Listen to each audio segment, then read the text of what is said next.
بسم اللہ الرحمن الرحیم۔ السلام علیکم۔ آج آپ کے ساتھ میں کروں گی بقیہ آیت نمبر 43 کا بقیہ آدھا حصہ، اور انشاءاللہ تعالیٰ امید کرتی ہوں کل تک یہ کمپلیٹ ہو جائے گی۔ آج آپ کو میں سناؤں گی بہت انٹرسٹنگ احادیث جو حائضہ عورت اور جنبی مرد کے لیے جو ہے وہ خاص احکامات جس میں ہیں کہ کن طریقوں سے چھوٹ ہے اور کن طریقوں میں چھوٹ نہیں ہے، کیونکہ نماز کو اتنا لازمی قرار دیا گیا ہے کہ ایک حدیث شریف ہے کہ اگر تمہیں 10 سال تک پانی نہ ملے تب بھی تیمم کر کے نماز کو ادا کرنا ہے۔ اس احادیث شریف کا جو مین مقصد ہے وہ صرف اور صرف یہ ہے کہ نماز اتنی ضروری ہے کہ اس میں کسی قدر کسی طرح چھوٹ نہیں ہے۔ باقی روزوں کا کفارہ وغیرہ وہ تو میں نے آپ کو بہت سے مقامات پر بتا بھی دیا، سورہ بقرہ میں سب سے زیادہ اس کا ذکر تھا، اور نیکسٹ ٹائم بھی انشاءاللہ آئے گا۔ اور کالم بھی میں نے ایک بہت لمبا چوڑا لکھا تھا جس میں آیات اور تفسیر وغیرہ حدیث شریف جو ہے میں نے لکھی تھی۔ نیکسٹ اب شروع کرتی ہوں۔ حضرت ابو ذر غفاری رضی اللہ تعالیٰ عنہ سے روایت ہے کہ نبی کریم صلی اللہ علیہ وآلہ وسلم نے فرمایا ہے کہ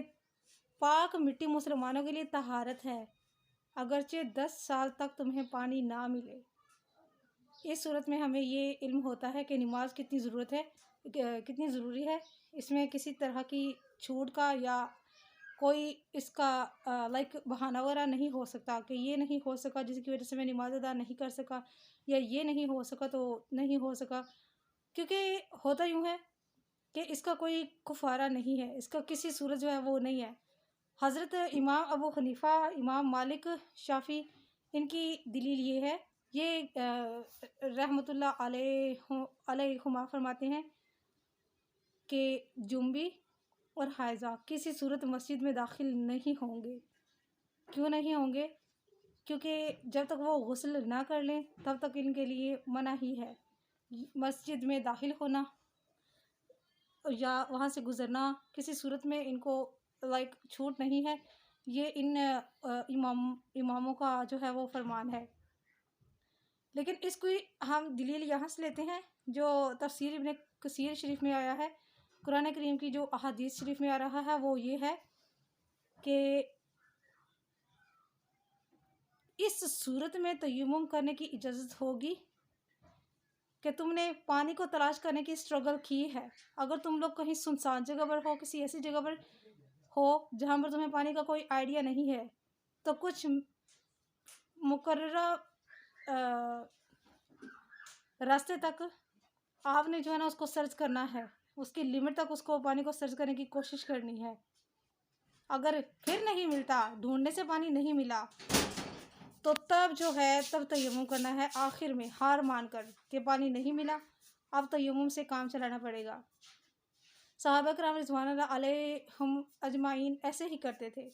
حضرت عطا ابن یسار رضی اللہ فرماتے ہیں میں نے کئی صحابہ کرام کو دیکھا ہے کہ وہ حالت جنابت میں وضو کر کے نماز مسجد میں بیٹھے رہتے تھے، یعنی کہ وہ کہتے ہیں کہ وضو جو ہے نا وضو لازمی ہے پانی کے ساتھ۔ اگر پانی نہیں ملتا تو تب اگر غسل نہیں کر سکتے تو کم از کم وضو جو ہے وضو لازمی کرنا ہے، اگر غسل کا نہیں ہو سکتا تو لازمی کرنا ہے۔ کیونکہ ایک حدیث شریف میں نے آپ کو سیدنا فاروق اعظم رضی اللہ تعالیٰ عنہ کی سنائی تھی کہ بہت سردی کا موسم تھا اور ان کو احتلام ہو گیا تھا، اور انہوں نے صرف وضو کر کے نماز ادا کر لی تھی، اور نبی کریم صلی اللہ علیہ وسلم کو اس کا ذکر بھی کیا تھا اس چیز کا۔ تو جناب سرکار دو عالم محمد مصطفیٰ صلی اللہ علیہ وسلم نے فرمایا تھا، کچھ نہیں فرمایا تھا، وہ ہنسنے لگ گئی، اتنا کہا تھا کیا تم نے اسی حالت میں نماز ادا کر لی؟ تو انہوں نے عرض کی یا رسول اللہ مجھے اتنی سردی تھی، مجھے لگ رہا تھا کہ میں مر جاؤں گا، لیکن وہ سفر میں تھے، وہ کہیں جا رہے تھے۔ یہ جو ہے نا یہ بات مائنڈ میں رکھنی ہے۔ باقی اس کی اور کتنی چھوٹ ہے یا اس سے ریلیٹڈ لڑکیوں کے لیے لڑکوں کے لیے اگر اس طرح کا سردی ہوتی ہے، سردی کا کوئی اس طرح کا سین کریٹ ہو جاتا ہے یا ایسا ہوتا ہے، تو اس صورت میں آپ نے کیا کرنا ہے وہ میں انشاءاللہ آپ کو بتاؤں گی فقہ کے لحاظ سے۔ وقت آنے پہ، ٹائم آنے پہ یا آپ کے پوچھنے پہ میں آپ کو بتا دوں گی کسی صورت، یہ چیز ہے۔ وَإِن كُنتُم مَرْضَىٰ أَوْ عَلَىٰ سَفَرٍ، اگر تم بیمار ہو یا سفر میں ہو تو اس صورت میں اب یہاں پر میں آپ کے ساتھ بیان کروں گی تیمم کی دوسری صورت، کہ کس صورت میں آپ، اگر آپ کی یہ والی حالت نہیں ہے، آپ لوگ ویسے ہی وضو نہیں کر سکتے، پانی سے وضو آپ نہیں کر سکتے، بیمار ہیں، اگر ہو تم بیمار یا سفر میں ہو، تو اس صورت میں تم تیمم سے نماز ادا کر سکتے ہو، کوئی اور عبادت نہیں، صرف نماز. کیونکہ وہ بیماری جس میں تیمم جائز ہو، پانی بے شک ہو آپ کے پاس، لیکن پھر بھی آپ پانی کو یوز نہیں کر سکتے، وہ بیماری کے لحاظ سے آپ اس قدر وہ اس میں گئے ہوئے ہیں، بیماری کے اندر ہیں آپ پانی کریں گے تو آپ کو درد کا، زخم کے بڑھ جانے کا، لائک پیپ پڑ جانے کا، یا زخم کے کھل جانے کا، یا اس طرح سے ریلیٹڈ کوئی اور درد وغیرہ کا جو ہے نا وہ آپ کو ہوگا. یہاں پر الفاظ آ رہے ہیں وضو کے ضائع ہونے کا، خراب ہونے کا خطرہ ہو، اس کے بڑھنے کا خطرہ ہو، وہی بات کہ پیپ وغیرہ بڑھ جانے کا خطرہ ہو پانی سے، تب آپ تیمم کر سکتے ہیں، بے شک آپ کے پاس پانی اویل ہو. وضو آپ تیمم آپ جو ہے وہ اس صورت میں کر سکتے ہیں. بعض علماء نے ہر قسم کی بیماری میں تیمم کو جائز قرار دیا ہے. یعنی بزرگ جو ہوتے ہیں وہ اس کی سردی کی وجہ سے کہتے ہیں کہ پانی گرم ہے، ٹھنڈا ہے، جو بھی ہے، وہ پانی کو چھونا ہی نہیں چاہتے، کسی صورت میں نہیں چھونا چاہتے، یہ چیز ہوتی ہے. ایک انصاری صحابی رضی اللہ آتے ہیں نبی کریم صلی اللہ علیہ وسلم کے پاس اور عرض کرتے ہیں کہ نکاحت کی وجہ سے وضو کے لیے میں نہ اٹھ سکا اور کوئی آس پاس میرے خادم بھی نہیں تھا، تو میں سوچ رہا تھا کہ میں نماز کے لیے کیا کروں. انہیں میرے پاس اگر کوئی خادم ہوتا تو مجھے پانی پکڑا دیتا، تو میں نے ویسے ہی حالت میں نماز ادا کر لی. وہ جنبی نہیں تھے اور نہ ہی وہ انصاری صحابی رضی اللہ، اور نہ ہی وہ ان کا کوئی اس طرح کا تھا، وہ ویسے ہی ممکن ہے وہ انہوں نے باتھ وغیرہ یوز کیا ہو یا واش روم گئے ہوں، وضو نہ کسی صورت میں کر سکتے ہوں، اٹھ کے جا نہ سکتے، بزرگ ہوں، اس طرح کر کے انہوں نے تیمم کے ذریعے ہی نماز ادا کر لی. اس وقت یہ آیت کریمہ نازل ہوئی وَإِن كُنتُم مَرْضَىٰ أَوْ عَلَىٰ سَفَرٍ، کہ تم یا بیماری میں ہو یا سفر میں ہو تو تم نماز ادا کر سکتے ہو، اس کے علاوہ اور کوئی صورت نہیں ہے. یہ چیز ہے. اس وقت یہ آیت کریمہ نازل ہوئی تو ساتھ ان کے بیٹھے ہوئے تھے، کوئی صحابی ساتھ ان کے بیٹھے ہوئے تھے، انہوں نے پوچھا یا رسول اللہ کیا یہ حکم سب کے لیے ہے یا یہ خاص انہی انصاری صحابی کے لیے ہے؟ تو نبی کریم صلی اللہ علیہ وسلم نے فرمایا یہ حکم تمام مسلمانوں کے لیے ہے. اگر کوئی بزرگ، کوئی عمر رسیدہ یا کوئی بیمار بندہ جو اٹھ کے جا نہ سکتا ہو پانی کے لیے اور اس کے آس پاس کوئی دوسرا بندہ نہیں ہے جس کو پانی دے سکے، تو اس صورت میں وہ جو ہے وہ کر سکتا ہے، وہ نماز تیمم کر کے ادا کر سکتا ہے. یہ چیز ہے. آگے ہے اور لمستم النساء، اگر تم نے چھوا ہو عورتوں کو، اپنی عورتوں کو یعنی بیویوں کو. اس کی تفسیر میں دو قسم کے اقوال ہیں. جمہور علماء کا قول ہے کہ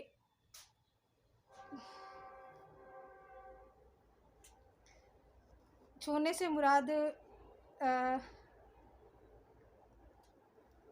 عورتوں کو، اپنی بیویوں کو چھوا ہو. میں آپ کو احادیث سنا دیتی ہوں. اس میں یہ ہے کہ جب تم جو ہے نا عورتوں سے نکاح کرو، تم نے عورتوں کو ٹچ نہیں کیا، مباشرت ان کے ساتھ نہیں کی، تو تم ان کو اگر طلاق دے دو، چھوئے بغیر، ٹچ کیے بغیر، اگر تم ان کو، لمس کا مطلب ہی ٹچ کرنا ہے، طلاق دے دو تو ان کے لیے نصف مہر ہے، یعنی آدھا مہر ان کو ادا کرنا ہوگا.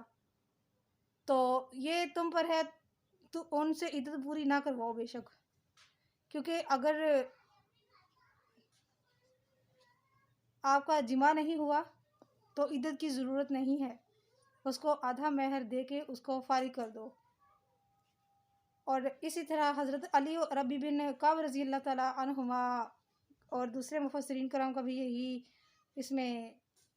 اسی پر ان کا وہ ہے اتفاق ہے، وہ اس چیز کے قائل ہیں. ایک صحابی فرماتے ہیں میری ملاقات حضرت ابن عباس رضی اللہ سے ہوئی. آپ نے فرمایا تم کس گروہ کے ساتھ تھے؟ میں نے کہا کہ میں موالی کے ساتھ تھا. آپ نے فرمایا کہ وہ تو مغلوب ہو گئے، کیونکہ لمس، مس اور مباشرت سب کا معنی جمع ہے. یعنی کہ اگر یہ سارا کچھ ہو گیا،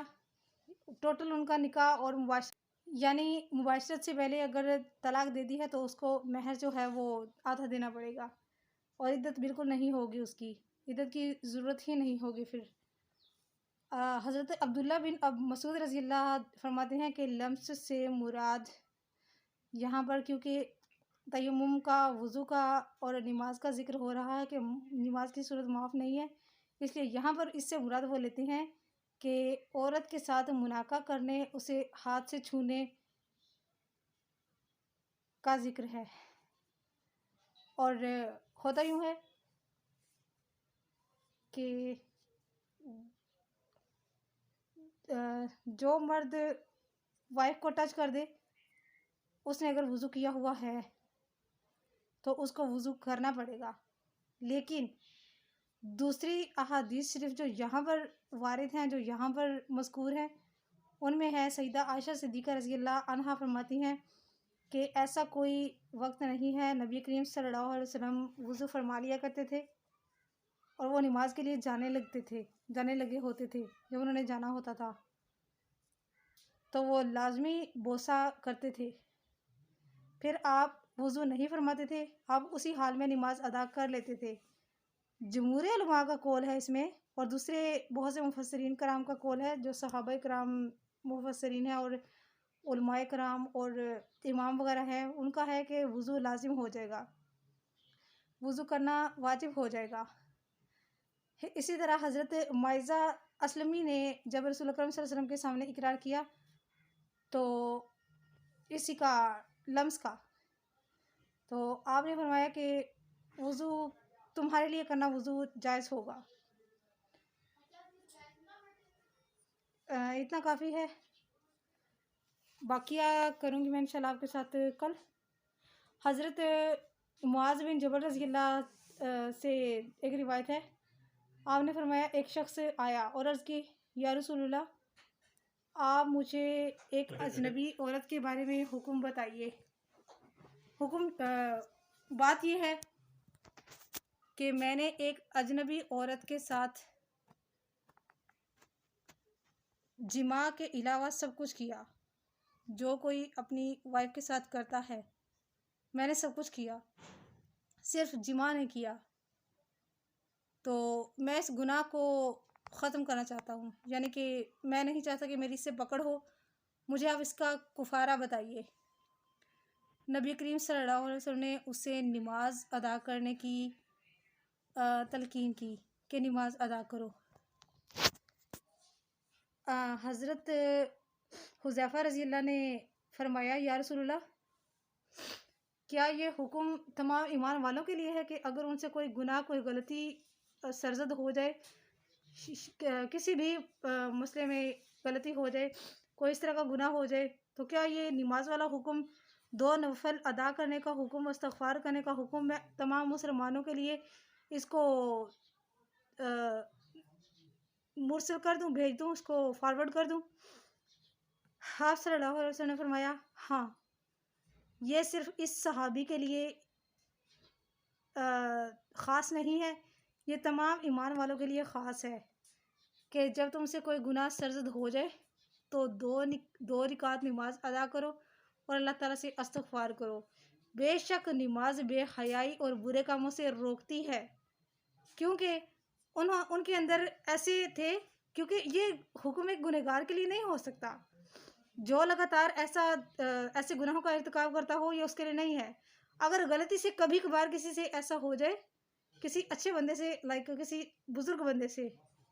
تو یہ حکم ایسے لوگوں کے لیے ہے، نہ کہ پیشہ ور مردوں کے لیے، عورتوں کے لیے، نہ کہ ان کے لیے یہ چیز ہے۔ یہ حکم خاص اسی لیے ان تمام مسلمانوں کے لیے ہے کہ اگر کسی سے غلطی سے یہ ہو جائے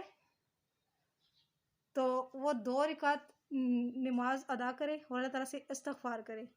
یہ چیز ہے۔ یہ تھی میری آج کی ویڈیو، برائے مہربانی صدقہ جاری کے نیت سے زیادہ سے زیادہ شیئر کیجیے گا۔ جزاک اللہ خیر۔